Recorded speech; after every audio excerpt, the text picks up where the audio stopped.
greater than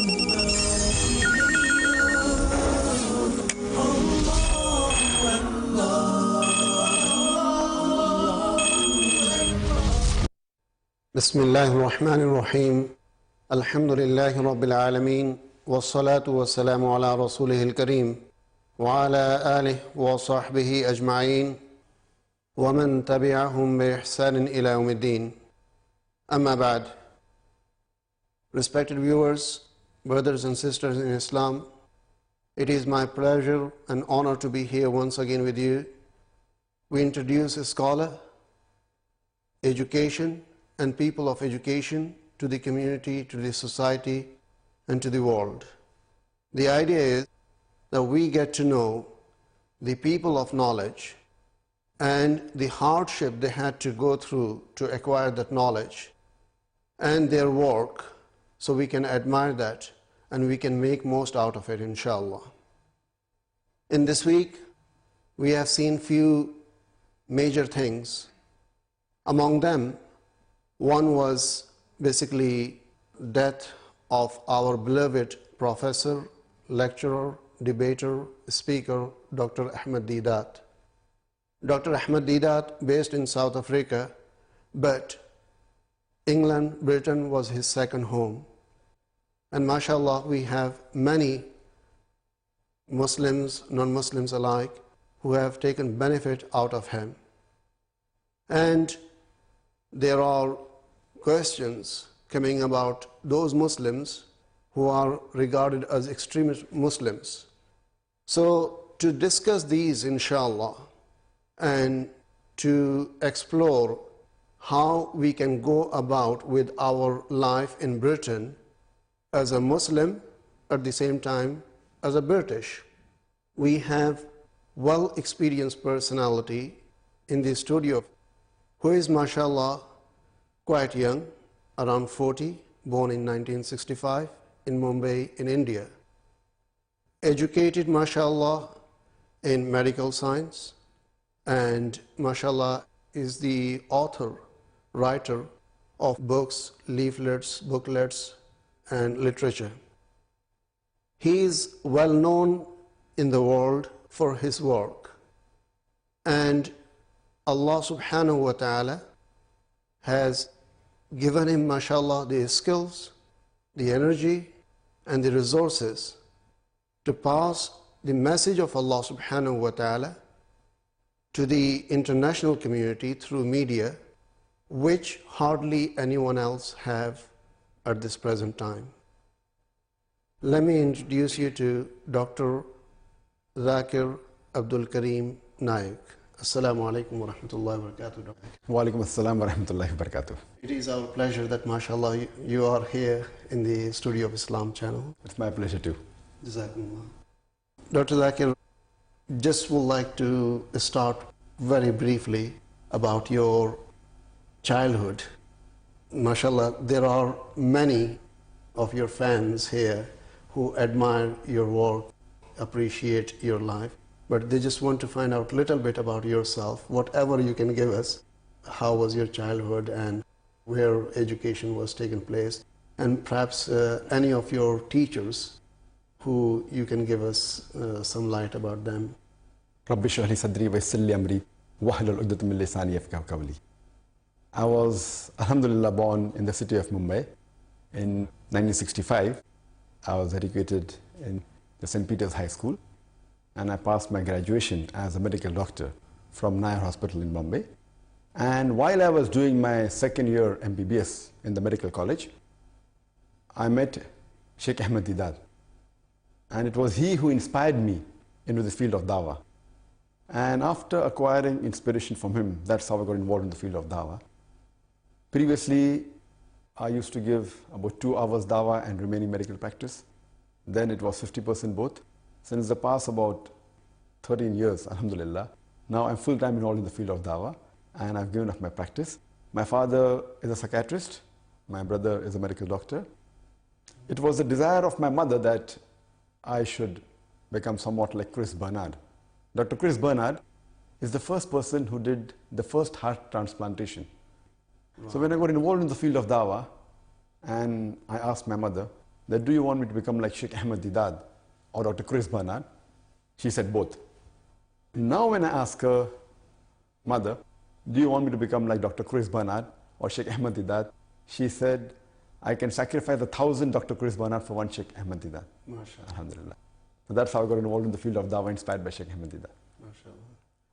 And I mean, coming towards Dawah side of it, was there any special thing or any special message which attracted you or brought you to Sheikh Ahmed Deedat? Watching the cassettes of Sheikh Ahmed Deedat, alhamdulillah, the way he presents Islam, and he boosts up the morale of the youngsters.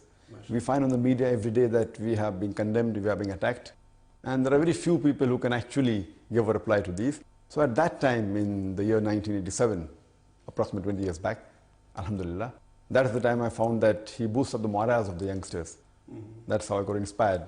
And that's how we started an organization by the name of Islamic Research Foundation in Bombay. The main aim and objective of this organization was to concentrate on the Muslim educated youth, those who are apologetic about the religion, who feel that Qur'an is an outdated book, Islam is an old religion, and today science has advanced and technology has advanced, to prove to them that alhamdulillah, Islam is the most modern religion. It has the solution to the problems of humankind. And Qur'an is the most up-to-date book, which was followed 400 years back, can be followed now until eternity. MashaAllah. In terms of Islamic Research Foundation, because it's attached to yourself and our viewers, mashallah, they regard Islamic Research Foundation as an authority. What are the other works Islamic Research Foundation is doing? Besides concentrating on the Muslim educated youth to remove the inferiority complex, the apologetic approach that they have, we even concentrate on the non-Muslims to remove the misconceptions that they have about Islam. And our methodology of giving the reply is based on quotation from the various religious scriptures, whether it be Islamic scriptures, Christian scriptures, Hindu scriptures, as well as reason, logic, and science. Besides this, we have a very big free video cassette library, which also contains DVDs and VCDs, which is one of the largest. More than 5,000 titles are there. We have one of the largest collections of multimedia on Islam and comparative religion, which is again free. We have a very good library. We have ladies wing, we have Dawah training programs. We regularly have several lectures every week, for ladies separately, for gents separately. And since the past 4 years, we have started a school by the name Islamic International School, which besides the formal education, it even imparts Islamic education. And it has a dual medium of instruction, English as well as Arabic. So from the age of 3, when we teach the child A, B, C, D, A for apple, B for ball, or A for Allah, B for Bismillah, we even teach min, alif, asadun, min, ba, baytun, min, ta, tufahun. So we want to make our children, Arabic should be like the mother tongue, so that they can understand the Quran and the hadith of the Prophet directly. Now, Islamic Research Foundation, I think, is working, mashallah, since nearly 15 years now. And basically, would you give some idea how much, you can say, support you have in terms of personality, in terms of staff and volunteers, and how many people are involved in that organization? As far as private Dawah organizations are concerned, alhamdulillah, Dawah, I mean those that work amongst the non-Muslims. Amongst the private Dawah organizations, alhamdulillah, we are one of the largest Dawah organizations in the world, alhamdulillah. MashaAllah. We have more than 70 full-time paid employees. MashaAllah. School staff is separate, more than 100. Yes. And inshallah, we will be very shortly launching channel, That's fine. that is the Peace TV, which will be coming inshallah within the next 1.5 months before Ramadan. Okay, mashallah. And the name will be Peace TV, and it will be beamed in Middle East, Asia, Europe, Africa, and Australia. And inshallah, within the next 6 months, it will even go to states and throughout the world, inshallah. MashaAllah. So there we'll have a staff of more than 125, 150. Yes, mashallah. Now, I would like to congratulate you on that. And the other thing is that you have selected a very nice name for that, Peace TV, mashallah. Very good name, subhanallah. Many of our viewers, they have sent their questions to us through our website and or through text messages and like that. Among them, obviously, it is difficult to summarize all the questions, but I've picked few of them. One question, I'm sure you must have had this question before, is related to the situation here in UK. where we can say majority of people are Christian and then Muslims. Like in India, you have Muslims and Hindu, but in Britain it's Muslims and Christian. Now, they've been asked that a person can be husband, can be son, three different things, three different relationships at the same time. Is one person, but he is father, he is husband, and his son or his brother, many things it could be. He could hold 10 titles. Why Trinity cannot be regarded in that sense? Father, Son, and Holy Spirit.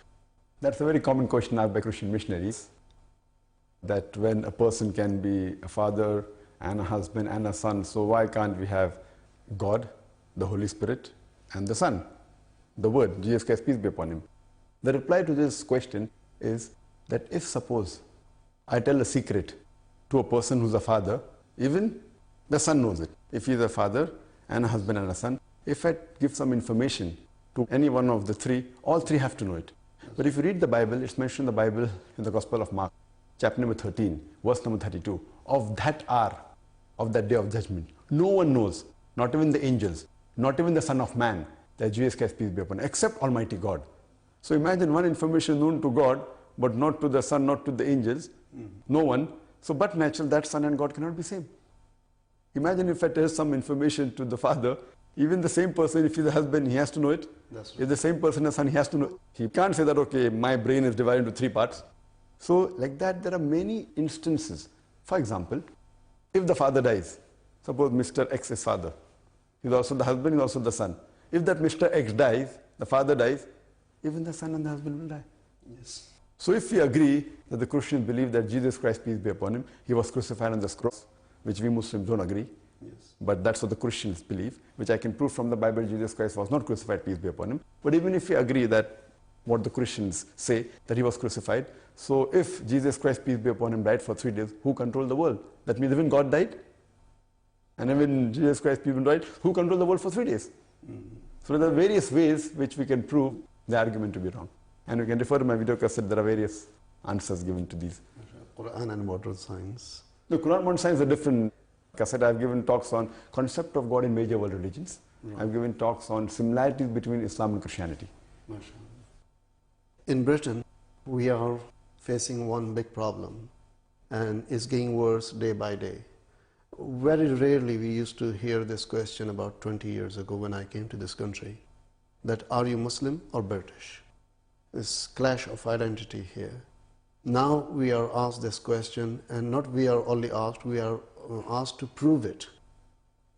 And in future it will go worse. So how and what would be your advice to all the Muslims who are living in Britain? Majority of them are British passport holders. That's a common question asked that in this country, that are you a Muslim first or British first? In India, back home, they ask, are you a Muslim first or Indian first? And we Muslims should know how to reply, how to turn the tables over. If someone asks you, are you a British first or a Muslim first? You have to ask that gentleman, are you a man first or are you a British first? Ask him a counter question. That's right. But naturally the reply will be, he's a man first. Because even if he goes to America, if he takes the citizenship of America, he'll yet be a man. If he goes to Australia, yet he'll be a man. So similarly, we are first Muslim and then British. But only giving this answer without posing the counter question, they will not understand. If we say we are Muslim first and then British, they'll say, oh, that means anti-national. So you have to ask them the question, are you man first or a British first? So just because he says that I'm a man first, that doesn't mean he's anti-British or he's anti-national. And we should realize that we are Muslim first because we have allegiance to our Creator, Almighty God, Allah subhanahu wa ta'ala. He has given us this life, this body, all this niyama, all these facilities. So but natural, we have allegiance to Him. Same way, we also have to be loyal to the country. But if the law of country, if a person is a man and a British, but man first then British, if that country, whichever country it may be, if it goes against humanity, that human being will first follow the law of humanity and then that country. Similarly, since we have to lay allegiance to our Creator who has given us everything in this world, our first allegiance goes to our Creator, Allah subhanahu wa ta'ala, and then to this country.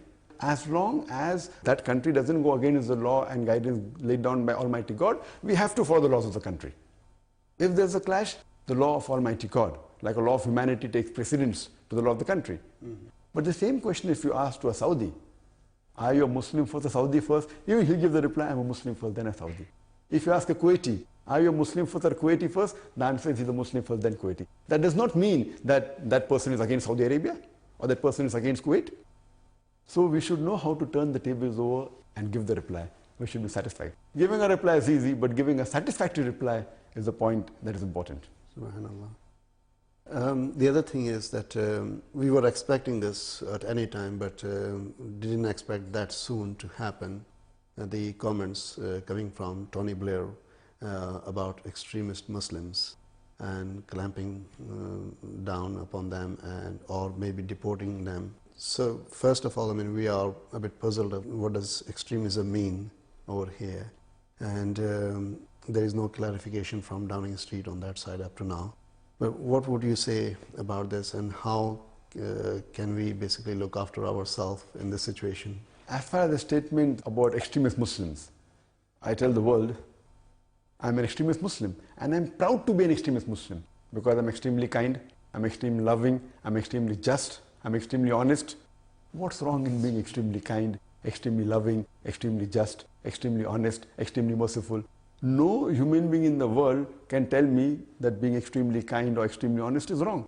Because Qur'an says that we should be extremely kind, extremely honest, extremely just. You can't be partly just. You have to be extremely just. You have to be extremely honest. So being an extremist Muslim is good. If every human being in the world becomes an extremist Muslim, peace will prevail throughout the world. There are two types of extremism. One is in the right direction, one is in the wrong direction. Qur'an advises us to go to the extreme in the right direction. What Allah says in the Qur'an in Surah Nisa chapter 4 verse 171, La taglu fi dinikum. Do not commit excesses in your religion. But going to the extreme in the right direction is good. But we can't be extremely violent, extremely unjust, extremely dishonest. So extremism has got two sides or two types. So if an extremist Muslim is concerned, every human being, if he becomes an extremist Muslim, there will be peace in the full world. And I even advise that George Bush should become an extremist Muslim. Because if he becomes an extremist Muslim, if he's extremely honest, extremely just, extremely kind, extremely humane, whether George Bush, whether it be Tony Blair, all of these people, if they become an extremist Muslim. Therefore, when I had given a talk 2 years back in London, there was a youngster, after my talk on terrorism and jihad. He said, very good talk. He said, death to George Bush. And a few youngsters agreed with him and started clapping. So I told him, our beloved Prophet Muhammad sallallahu alaihi wasallam, he did dua to Allah subhanahu wa ta'ala. They were two staunchest enemies of Islam. Both their names were Umar. Our beloved Prophet Muhammad sallallahu alaihi wasallam prayed to Allah subhanahu wa ta'ala, prayed to Almighty God, that at least give hidayah to one Umar. And Allah subhanahu wa ta'ala gave hidayah to Umar radiallahu anh.